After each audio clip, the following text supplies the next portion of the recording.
Assalamu alaikum fam, hope you're doing well. So, I have read Thomas Hobbes before. Leviathan, it is spoken about quite extensively. I have not picked it up though, since I was like 24. So I thought let's dig into it and let's learn a lot. You hear him mentioned, a lot of people mention him, especially now, but very few actually have dug into his works. And the way he spells words is actually pretty interesting. If you get like the pure classical authentic writings that haven't been put into modern English, you get to actually practice your skills in reading different types of English and the way in which it is spelled. So it kind of shows you how the language of English adapts over time and spelling. So we're going to actually start on chapter 9, and it's titled Of Several Subjects of Knowledge. There are of knowledge two kinds, whereof one is knowledge of fact, the other knowledge of consequence of one affirmation to another. So that's interesting, right? So knowledge of fact, and then consequence of affirmation. The former is nothing else but sense and memory, and is absolute knowledge, as when we see a fact doing or remember it done. And this is the knowledge required in a witness. Okay, so sense memory, and that is knowledge of fact.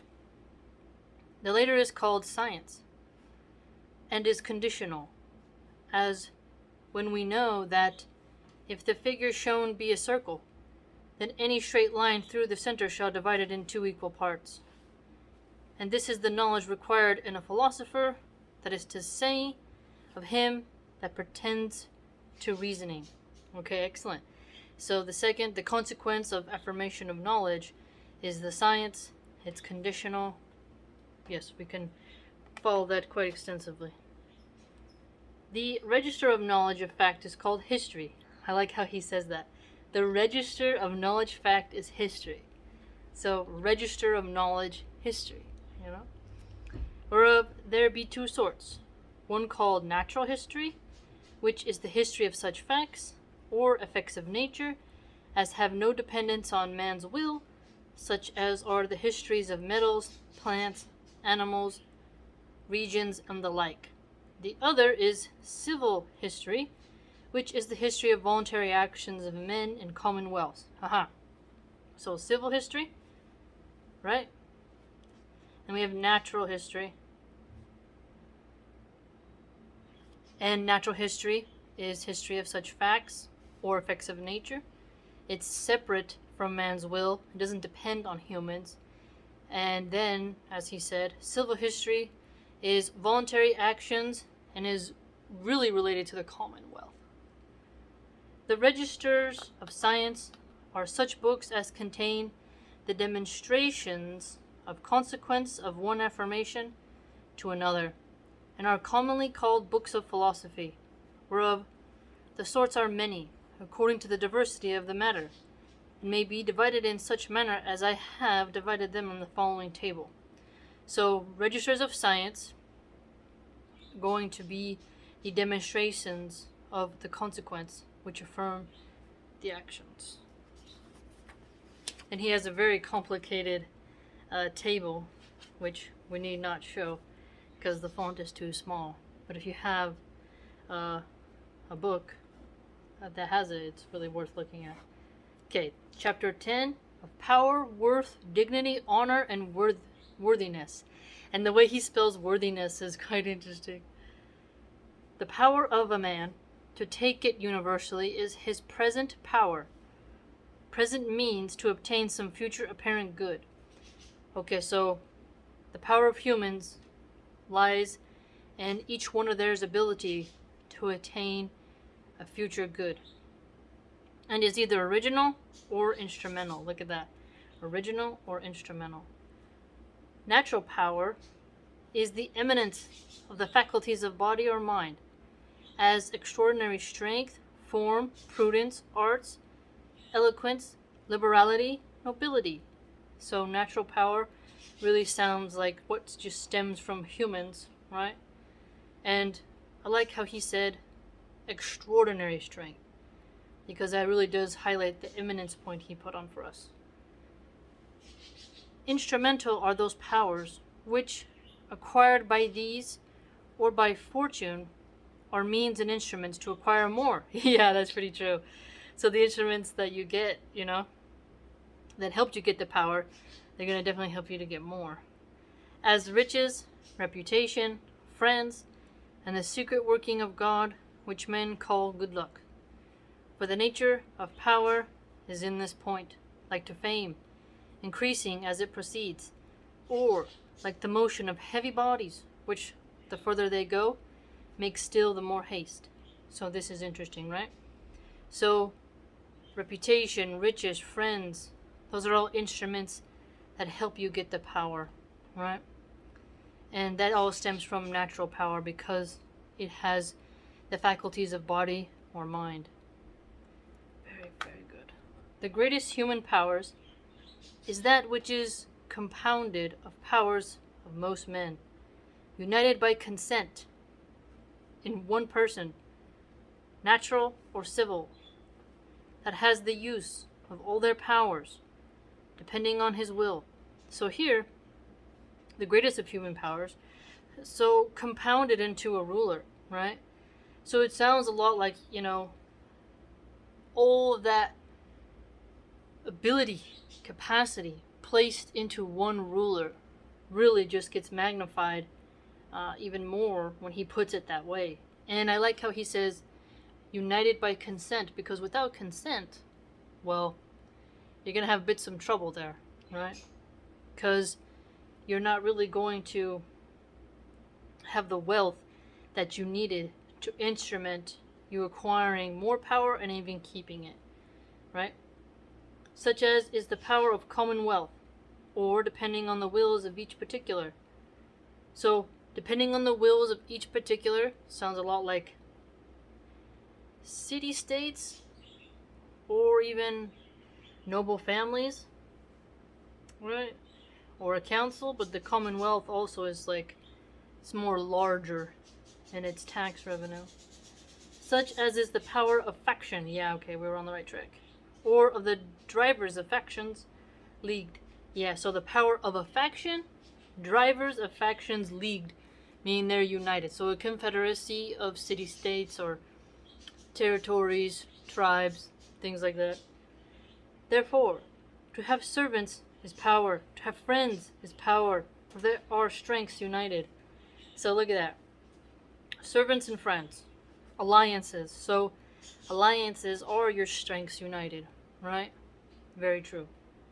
Also riches joined with liberality is power, because it procureth friends and servants. Yeah, so if you have wealth, yes, you can definitely get both friends and servants that will help keep your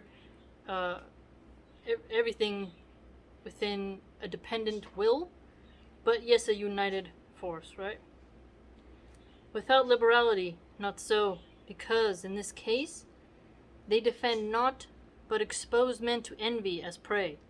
So, if you're not liberal with your spending and with some of the riches you have, you will start to create envy, and then you will become prey. So, that is a very unique point right there.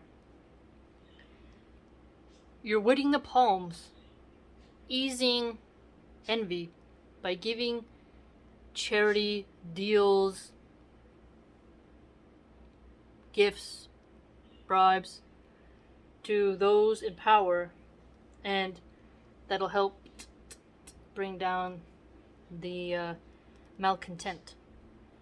Reputation of power is power, because it draweth within it the adherence of those that need protection. So reputation is very interesting, because if you have a reputation as a brutal ruler, and someone knows if they step on your toes that you will retaliate, somebody might think twice. If you have a reputation for being a weak ruler who is wishy-washy, cries, doesn't defend your empire, well, it might tempt people to dash and take a chance on, usurping your position of authority. So, the reputation of your leader, your people, and your land definitely comes into play. I think we all can agree with that.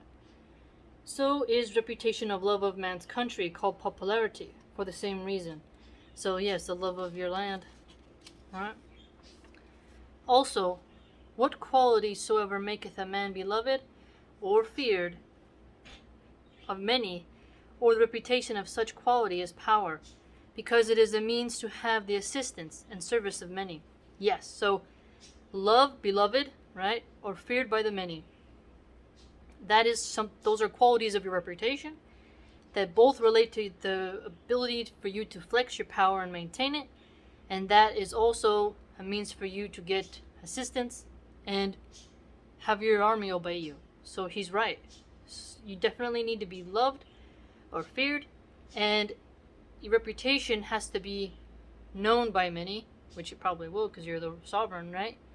But it definitely either reduces your ability to get assistance and service or increases it, right? I think that's why so many people worry about their leader's reputation, their politicians' reputations, right? Their Senate or their Congress or their Parliament, and even the reputation of their armies, right? Because if you are known for having a good army, that can help you. Good success is power, because it maketh reputation of wisdom. Yeah, so Sun Tzu would definitely agree with that. So, if you succeed a lot, and at warfare, right, you will definitely become wise, and people will respect your opinions. They will see that, and that will help your reputation keep you successful and powerful. By the permission of Allah, I'd say, right? But he's not talking about Allah, but you could say, he still has a point, right? Or good fortune, which makes men either fear him or rely on him. So look at that. Fear or rely on him. Affability of men already in power is increase of power, because it gaineth love. So affability, right? That's an interesting point. So if they're already in power and you start to gain their favor, that increases you in power because you're gaining love. So if the people in your Congress actually like you as someone part of the executive branch, they'll increase you maybe in your power, most likely, because they will pass more of your proposed legislation, right? Or they will permit you to do certain acts that Congress must approve, right? That's very, very astute observation by Hobbes. Reputation of prudence in the conduct of peace or war is power, because to prudent men we commit the government of ourselves more willingly than to others. See, we commit the government ourselves more willingly than to others. That's very interesting. You commit yourself more to the government than to others. You could definitely argue semantics on that, right? Reputation of prudence. And then good success is power, which leads to you having a reputation of wisdom. He's really just hitting all the stops here, right? Nobility is power, not in all places, but only in those commonwealths where it has privileges. For in such privileges consisteth their power. Yes, there are definitely privileges within being part of the noble class, right? And the nobility contributes a lot to the commonwealth, and because of that, they get certain privileges, most definitely in that feudalistic system, which was a time period that he lived through. So, look at all these different things he's telling us. What is power, right? That's what's really interesting about Hobbes, is because some of us, say power is power of life and death, and I as a Muslim would say the supreme power is with Allah, but obviously he's talking about, earthly law and its dynamics, and all power comes from Allah, but this is specifically dealing with aspects and essence of power. So, wow, what do you think?